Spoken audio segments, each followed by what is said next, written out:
When Victoria was redesignated as Empress of India in 1876, her subjects basked in a little of the reflected glory.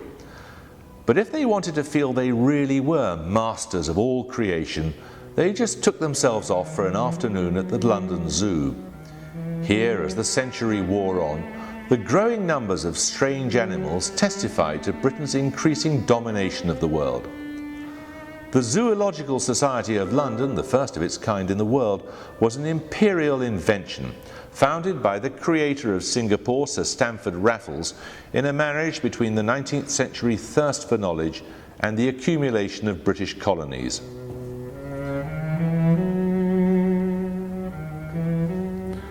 We don't talk much about the empire now. It seems to be something that just belongs in our history, something that we've thought about, had judgment passed upon, and therefore need consider no longer.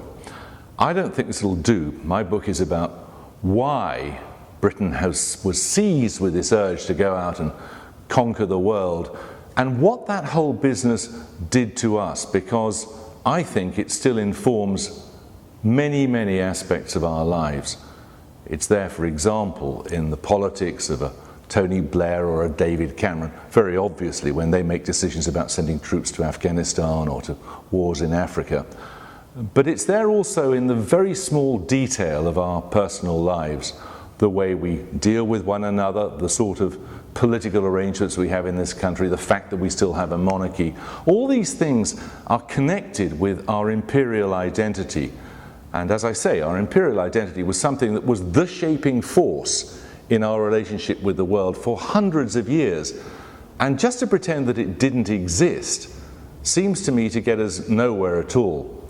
So what I set out to do in the book was to discover why people were seized with this great passion and what it did to them.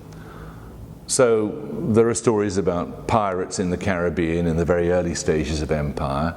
There are stories about people who went out to go to India and essentially plunder the place. There are stories about missionaries who went out to Africa or to India or to China. And there are stories about people who set out to govern the world. I say at every level, from the most superficial, the fact that we seem to think ourselves still somehow special, different to the rest of Europe, special in the world with unique responsibilities, down to the most profound, our very genetic makeup. This is something that we need to think about, to re-examine, and that's what I hope my book is going to do.